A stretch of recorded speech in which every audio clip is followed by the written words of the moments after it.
Hello guys, welcome to current affairs funda. दोस्तों, अगर आप आईबीपीएस आरआरबी ऑफिसर स्किल की तैयारी कर रहे हैं तो ये वीडियो काफी इंपॉर्टेंट है, क्योंकि लास्ट ईयर के पेपर्स में क्वांट और रीजनिंग में अलग अलग शिफ्ट में जो पैटर्न था, क्या क्या टाइप के क्वेश्चन थे, उनको यहां पर हम डिस्कस करेंगे। और आपको मैं बताऊंगा, क्योंकि बहुत सारे लोग सिलेबस के बारे में पूछ रहे थे कि इस एग्जाम का सिलेबस क्या है।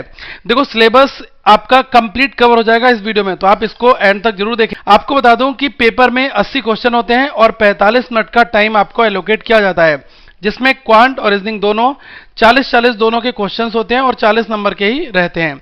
एक नंबर आपका, अगर आप क्वेश्चन करेक्ट करोगे तो मिलेगा, गलत करने पर नेगेटिव मार्किंग है 1/4 की। दैट मीन्स कि 0.25 आपका डिडक्ट होगा। अब मैं लास्ट ईयर आपको बताना चाहूंगा कि रीजनिंग वाले सेक्शन में आपको जो मैक्सिमम क्वेश्चंस मिलेंगे वो मिलेंगे आपके पजल और सिटिंग अरेंजमेंट के। लगभग 20 मार्क्स, 22 मार्क्स, 18 मार्क्स, ऐसा रेशियो रहता है। अब आप यहां पर देखो कि पजल वाला जो पोर्शन है वो तो आपका मैक्सिमम हो गया। Apart from that, syllogism, direction, sense और इनइक्वालिटी, कोडिंग, डिकोडिंग और ब्लड रिलेशन, ये आपके 5 मार्क्स, कोई क्वेश्चन 2 मार्क्स, कोई क्वेश्चन 3 मार्क्स का, इस तरीके का रहता है। देखो क्या होता है कि एक दिन में 5 शिफ्ट जो है कंडक्ट होती हैं। तो आप देख लेंगे 2 दिन एग्जाम अगर हो रहा है तो 10 डिफरेंट शिफ्ट होंगी। तो यार यही लेआउट आपका हर एक शिफ्ट में नहीं रहेगा। ये एड ऑन टॉपिक्स हैं, ये आपके यहां पर मर्ज किए जाएंगे। लाइक अल्फाबेट सीरीज आ गई, नंबर सीरीज आपका न्यूमेरिक सीरीज फॉर्मेट में पूछ लिया। जैसे देखो, मैं आपको क्वेश्चन का लेआउट भी बताता चलूंगा ताकि आपको डाउट ना हो। न्यूमेरिक सीरीज में क्या होता है, 3 4 1 लिखा, एक पेयर यहां पर 1 2 5 लिख दिया, एक यहां पर 8 2 1 लिख दिया, एक यहां पर 7 2 4 लिख दिया। इस टाइप के जो क्वेश्चंस हैं, फिर इसमें पूछा था कि फर्स्ट और लास्ट को स्विफ्ट कर दो, इनको स्वैप कर दो, तो इसमें क्या चेंजेस आएंगे, कौन सा राइट से लेफ्ट बनेगा, ऐसे क्वेश्चन 5 बनते हैं। ये तीनों ही आपस में रिलेटेड हैं, तो कोई ना कोई शिफ्ट में ये क्वेश्चन आपको मिल जाएगा। बाकी ऑर्डर रैंकिंग एक आध क्वेश्चन आपको मिल गया, ब्लड रिलेशन वगैरह, ये आपके किसी ना किसी शिफ्ट में पूछे आ सकते हैं। तो ये जो चीजें मैं बता रहा हूं यही आपकी एंटायर सिलेबस में आएंगी। पजल्स के टाइप क्या होंगे वो आप यहां पर देख लो। हर एक पजल मैंने यहां पर जो है इंक्लूड किया है। जैसे लीनियर पजल 7 पर्सन है, ठीक है, वो साउथ नॉर्थ को या साउथ को फेस कर रहे हैं, उनकी एज भी दी गई, ऐसा एक क्वेश्चन था।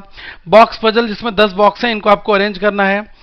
देखो, बॉक्स के साथ कभी कभी आपको वेरिएबल भी दिया जा सकता है, ठीक है, 2 वेरिएबल की पजल आपकी प्रीलिम्स में पूछी जा सकती है। सर्कुलर सिटिंग अरेंजमेंट जिसमें 9 पर्सन बैठे हुए हैं, फेसिंग इनसाइड आउटसाइड है, ऐसा question. Floor flat puzzle, linear puzzle with uncertain number of people facing north, ठीक है, इसमें एक क्वेश्चन लास्ट ईयर आया था, 28 लोग दिए गए थे उसमें।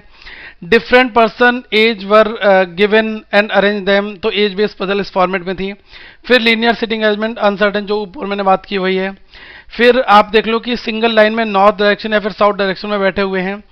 फिर एक आपका जाता है कि सिटी दिया है, पर्सन दिए हैं, ठीक है, उनको अरेंज करना है, कौन सा पर्सन किस सिटी को बिलोंग करता है, इंफॉर्मेशन देखने के बाद में।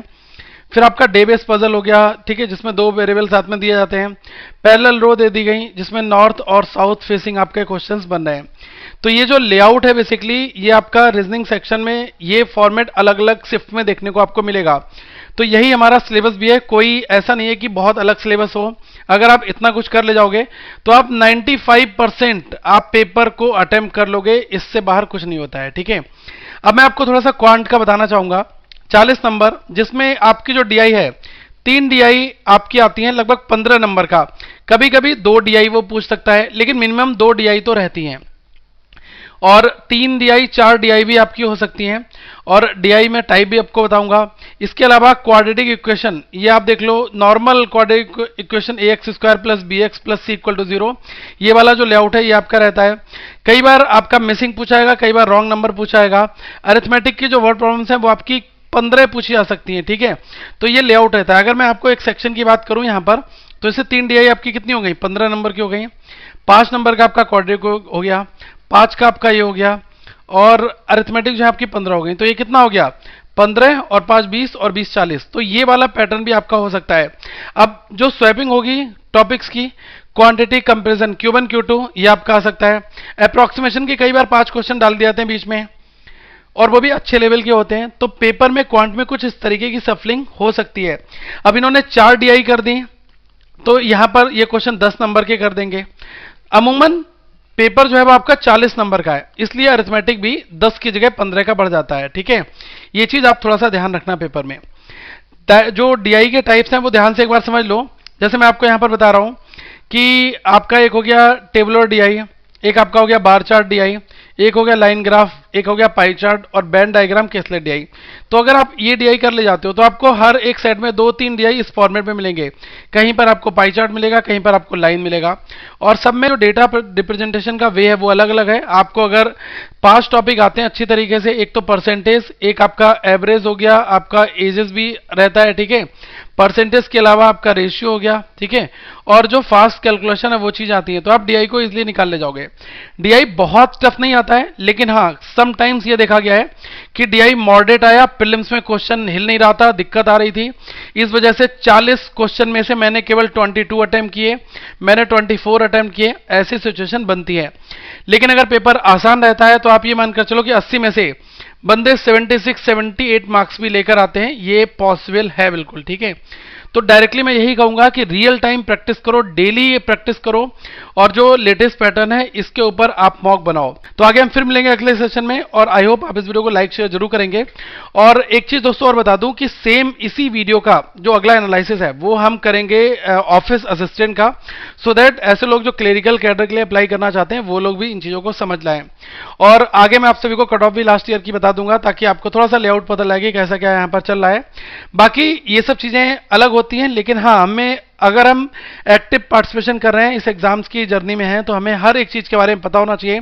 लास्ट ईयर क्या ट्रेंड था और इस बार क्या ट्रेंड होने वाला है या क्या हो सकता है, थोड़ा सा आइडिया जरूर लग जाता है। एक एस्पिरेंट अगर तैयारी कर रहा है तो उसको ये चीजें जाननी जरूरी भी है। तो आप अपनी तैयारी करें और फोकस अपना एक ही जगह पर रखें कि इसी एग्जाम को मुझे टारगेट करना है, क्वालिफाई करना है, और आगे मैं बहुत ज्यादा नहीं सोचूंगा कि यार एसएससी भी दूंगा, रेलवे भी दूंगा, ऐसा कुछ नहीं है। बैंक दो, एक एग्जाम दो, ढंग से पढ़ो और इसको आप जो है क्वालिफाई कर सकते हो। अच्छी अपॉर्चुनिटी यहां पर दोस्तों आप सभी के लिए है। तो आगे हम फिर मिलेंगे। So thank you guys, have a good day of you once again, और अपना ध्यान रखें और इस वीडियो को प्लीज शेयर जरूर करें।